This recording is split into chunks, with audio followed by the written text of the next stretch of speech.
All right, are we going to the harbor? We're gonna go meet with Ferguson right now, I think. You feel an icy pang of discomfort boarding the Sunset under quiverings out of your control. This is where he told us he'd be, but I don't see any sign of him. Then we wait. Remember, exploit his preconceptions. He must believe he has won. I'm pretty sure he already does. This is feeling like a worse idea by the moment. We must simply wait for an opening to apply our leverage to the greatest effect. Do I need to remind you that the last time I was here off the books, I got stabbed? But did you die? Look at him. Your conversation is interrupted by the sounds of labored breathing and ponderous footsteps. No, Alex, I'm glad to see that you've made a smart choice after all.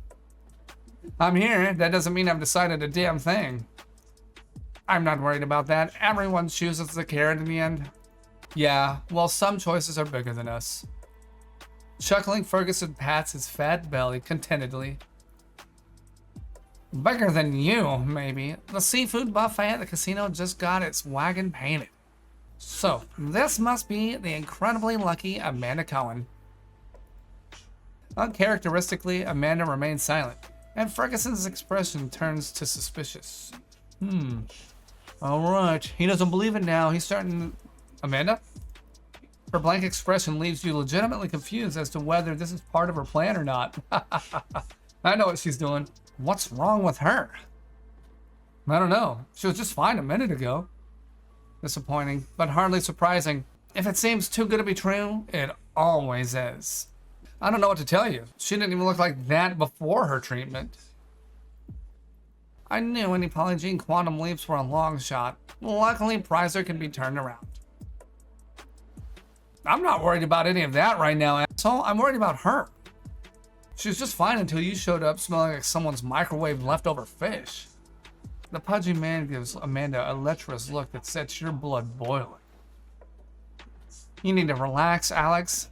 This may not be ideal, but we can still work something out. I know what he's thinking. You know what he's thinking. Disgusting. Oh, hell no. Alex knows what he's thinking too. Not if you're suggesting what I think you are. I'm going to take a pass. If you're gone and she's still here when I get back, we're golden. Or stay and watch, if that's your thing. You feel a tide of rage well up within you, and you can barely speak through clenched teeth. This isn't going down the way you think. The man just puts his hand on your shoulder and smirks as he squeezes past to head below. After he disappears, you realize you're still quivering with rage. Alex, and this is our opening. Do as he says. What? Alex is like legitimately surprised. A very aware and focused Amanda regards you with bemused intensity. With a little encouragement, Brian Ferguson will be in our pocket when we walk off this boat. Go take a walk. I am perfectly safe. Amanda, it's disgustingly obvious what he has planned for you. I will shout if it becomes more than I can manage on my own. Now go. What are you gonna do? Improve upon his own playbook. Offer a weapons-grade stick cleverly disguised as a carrot. If you really wish to set in motion the collapse of his network, you must trust me. I am 100% in. I'm going to totally trust her. As she said, I can come to her rescue if she calls for it. So we're gonna see where it goes. It's gonna get dark. It's gonna get disgusting, probably, maybe a little bit. But I think Amanda's got it taken care of. I think she's got everything. She's good. She's golden. So we're just gonna, be out of the line of sight. All right, I'm just gonna be at the end of the gangplank, 30 feet away. Shout if he crosses the line. I'll be up in his grill before you can say croc lights. Amanda watches you reluctantly slip away with a slight smile. Formidable offspring indeed. Oh man, she's got hungry eyes for Alex. She has the whole time. And it's kind of weird the way, she thinks like a robot. Labored breathing heralds Ferguson's imminent return, so Amanda readies her expression. Huh. Not the outcome I expected. He must really be rattled. He actually expected Alex to still be there, basically. The out-of-shape man approaches Amanda warily. For what it's worth, girl, I really did hope Polyjean had found your magic bullet. Hello, sir? My name is Amanda, not girl. She stands innocently with her hands behind her back like a student, seemingly distracted. Huh. I guess the lights are on, but nobody's home. Ferguson edges closer and gropes Amanda's breast with a tentative hand. You'd be so out of my league if you weren't damaged goods. Amanda just smiles vacantly as a sweaty older man leans in to sniff her neck and hair. Now I'm going to take you below and we're going to play a game. Oh yes, please. I like games. Oh, I bet you do. I like this one so much, it was worth flying out here to play it. Now be a good girl and follow me. As he turns his back, Amanda lunges forward and slips a hypodermic needle into his sweaty neck. Oh, Jesus. Zool is out. Okay. What the fuck? You did not say the magic word. Turning steadily to face her, Ferguson clutches clumsily at the needle embedded in his flesh. Well, what did you just put in my body, you crazy little bitch? Calm down. Your heart is in no condition for your current level of distress. Recovering his wits to some degree, he begins approaching Amanda menacingly. Since you asked so nicely, that was the abort serum for my Rett syndrome treatment. Stopping short in confusion, Ferguson's panicked brain struggles to connect the dots. But I don't have Rett syndrome. Not yet. However, soon the MEPC2 gene on your X chromosome will be overwritten, and you will. What? It was a failsafe in the event of a catastrophic failure of my treatment. A reset button. Of course, males are rarely afflicted by Rett, but when it happens, it is always fatal. Oh my god, so I'm going to become like you were? A just outcome for someone willing to abuse a woman he believed too disabled to consent. Wait, you're no longer disabled. That means a treatment that helped you could save me. Theoretically, but for obvious reasons, I have no inclination to help you obtain it. But what if I had something to offer in exchange for it? Your only purpose is to provide Senator McMurray plausible deniability. I do not need you. The Senator is the real power here, which leaves you with nothing to bargain with. But that's where you're wrong. I know things. If that is true, it is a burden you will only have to bear for approximately 72 more hours. Oh god, I can already feel it happening. My mind is going. Interesting. Perhaps the rate of onset exceeds forecasts. Do you mind if I stay and watch? Okay, you're right. I run the money side of things for the Senator. You'll have to do a lot better than that. I cloned your credit card at the club. Your account was comically easy to crack. To think some banks allow variations of password. Wait, you've been in my bank account? At a forensic level. For a bagman, you are an exceedingly poor one. Ferguson's shoulders slump in defeat. If you've really seen the money flow, maybe I don't have anything left to trade. I will be the judge of that.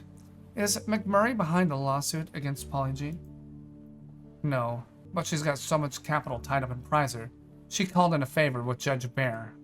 Judge Bear recused himself. Did the Senator have any hand in selecting his replacement? No, the new judge and Senator McMurray, there's some bad blood there. The man who attempted to kill my friends on his boat. Was the Senator involved? Not directly, but she connects former special forces with businesses she's invested in. Prizer's cleaner making the news has us worried they're trying to keep a lid on something. Explain your interest in tech from a privately held company you know you can't invest in.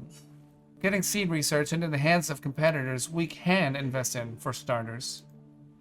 Though, with the right motivation, private companies become public ones all the time. Given the overall lack of competence on display, forward thinking seems out of character. Will anyone in our party have problems with Honolulu law enforcement upon departure? No, as you surmise, I'm not really with the consulate, nor have I contacted them. Thank you, Brian. In the interest of transparency, I will now answer your questions. But you have the upper hand here. Why would you give up something you don't have to? Because it is in my interest for the players of your game to lose interest in my friends. That's not up to me. Nevertheless, Lisa Hendricks withdrew her patent applications reactively due to the lawsuit. As Prizer asserts, they derived from research performed by Dr. Campbell when she was on the payroll. You've got to be kidding me. With Dr. Campbell gone, that well has run dry. Without her, Polygene will tread water at best. But what about your Rett syndrome? Something restored your function.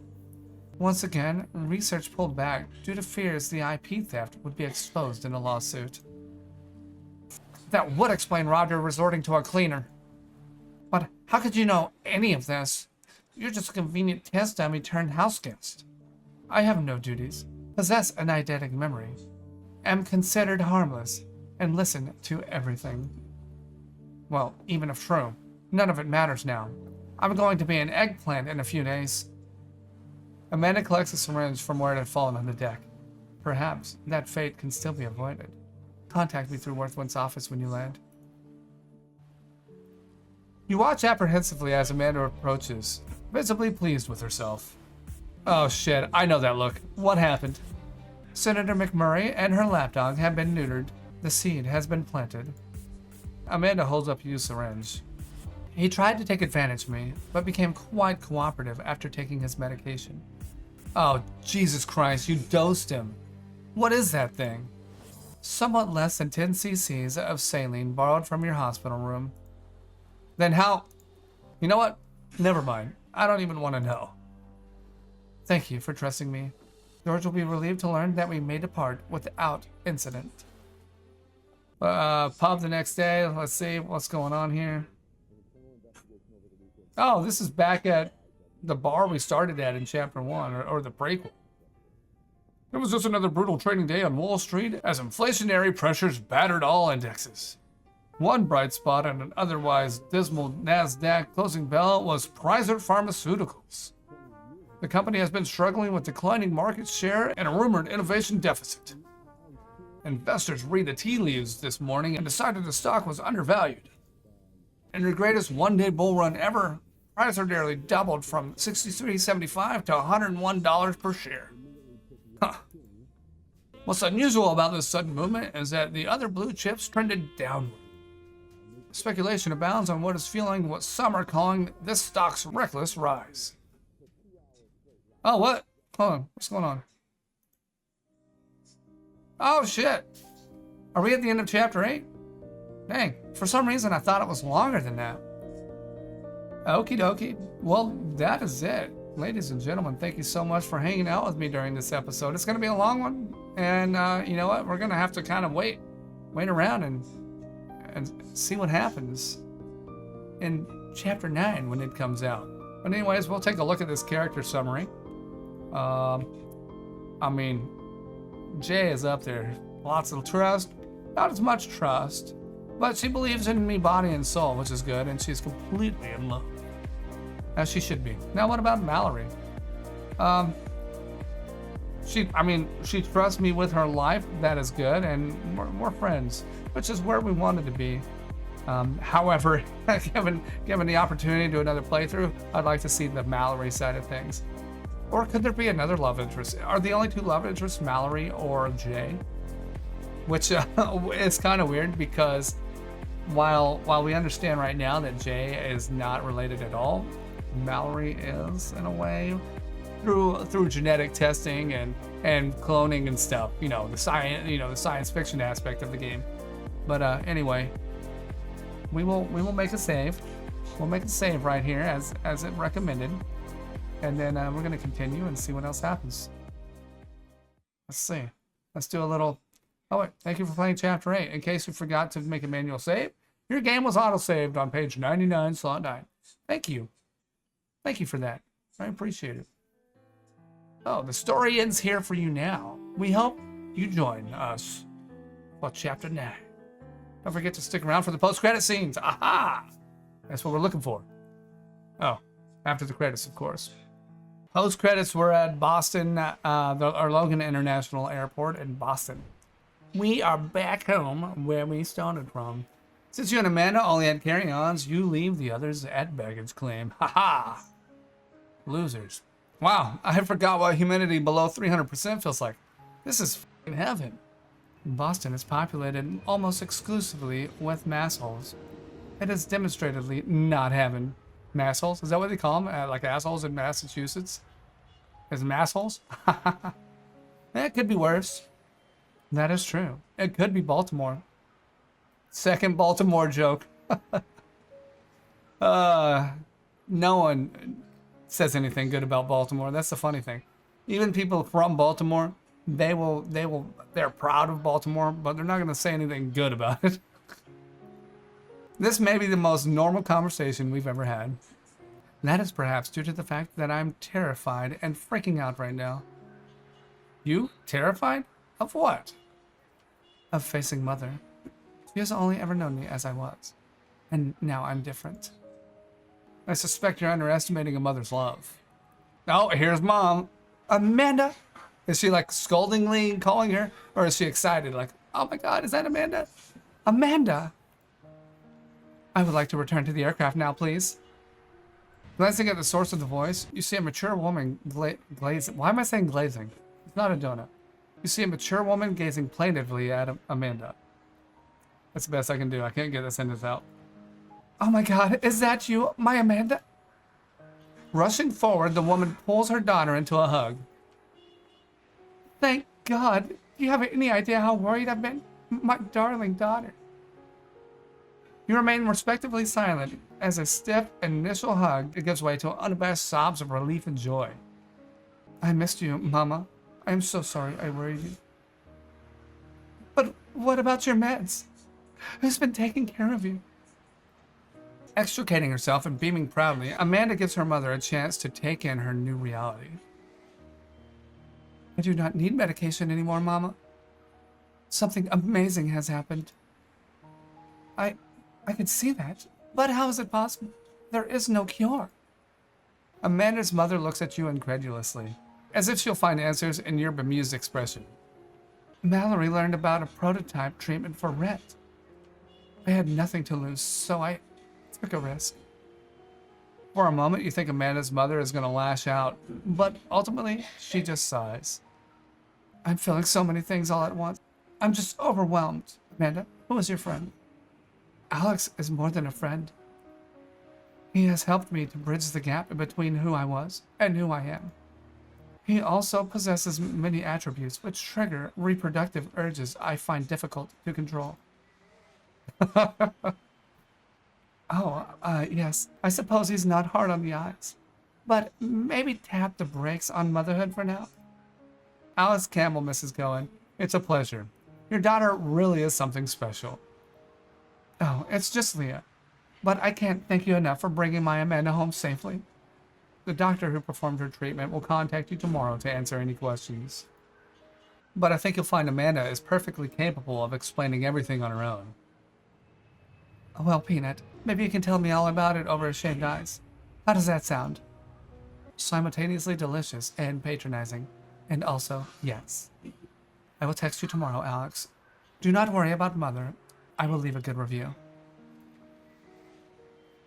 As mother and daughter depart, in a muddle of excited voices, Sophie and Oliver join you. Baggage claim always reminds me why I pursued a nautical career over aviation. We saw Amanda's reunion with I can only assume is her mother. We did not wish to intrude on their special moment, but how did it go? There's adjustment ahead for both of them, but I feel like they connected meaningfully. I am so relieved to hear that. That is a weight off my heart. Likewise, but Mrs. Cohen is going to have to peanut-proof her house, especially her toy box. Oliver and Sophie chuckle in agreement. Ah, here comes the cab, finally. You were here first, Alex. It should be yours. I'm waiting for the others. You two go ahead. Captain, I know we'll see each other again. Certainly, Alex. Sophie still has so much to do, and rum is always best enjoyed in company. As the taxi departs, you enjoy a moment alone to appreciate the familiar air of home. After several minutes, a familiar shape slides in next to you.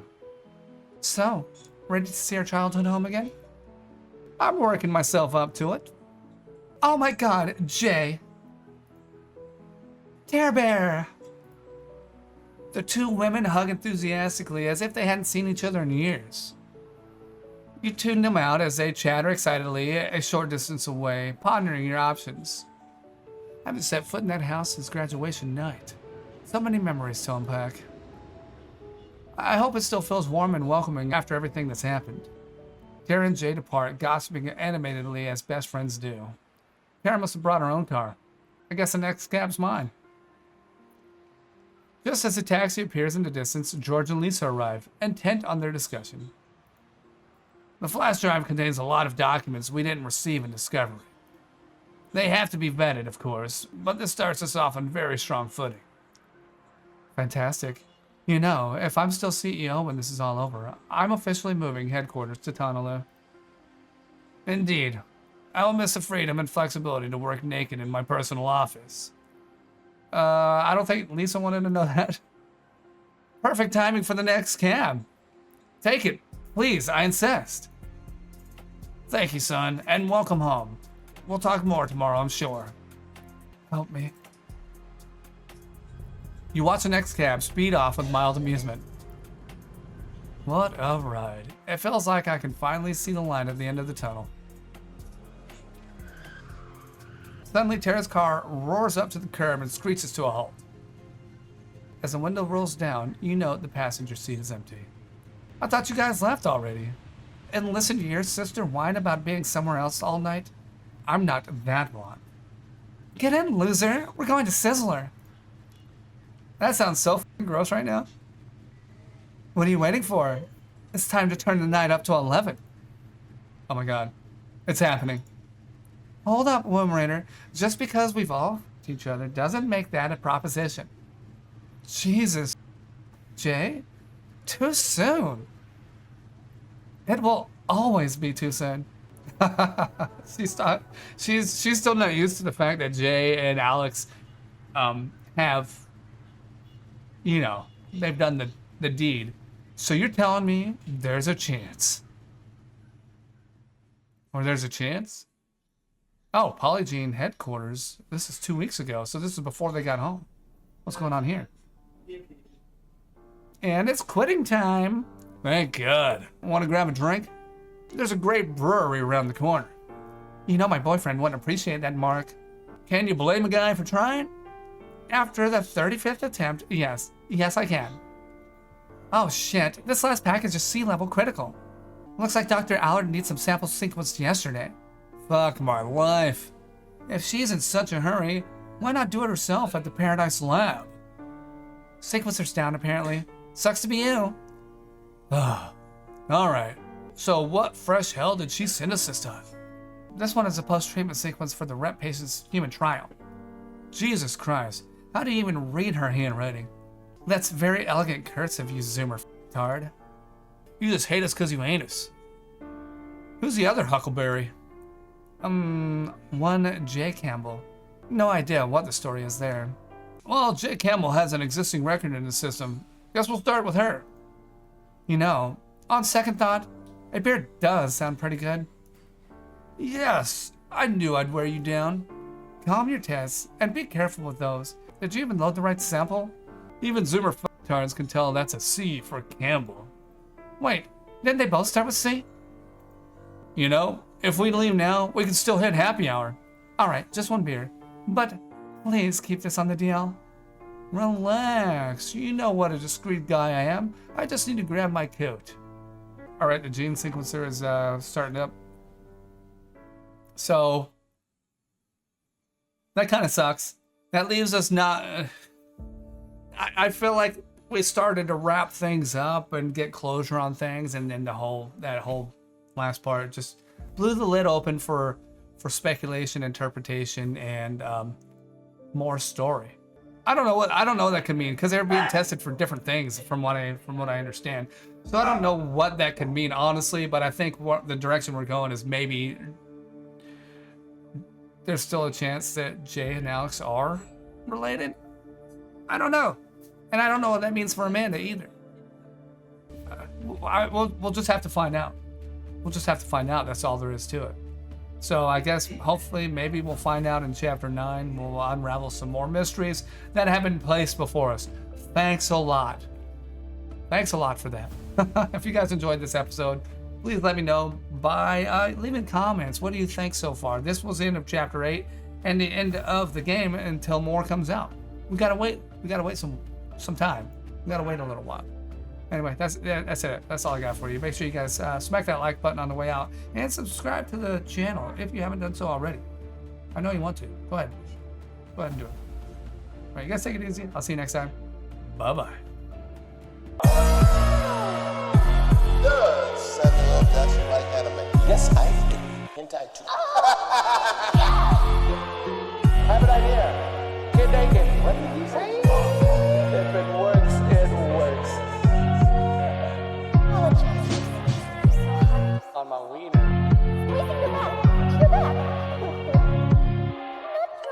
No, you did though. You did though. Remember? I did though. Scav, what do you have me making, man? Oh, Scav.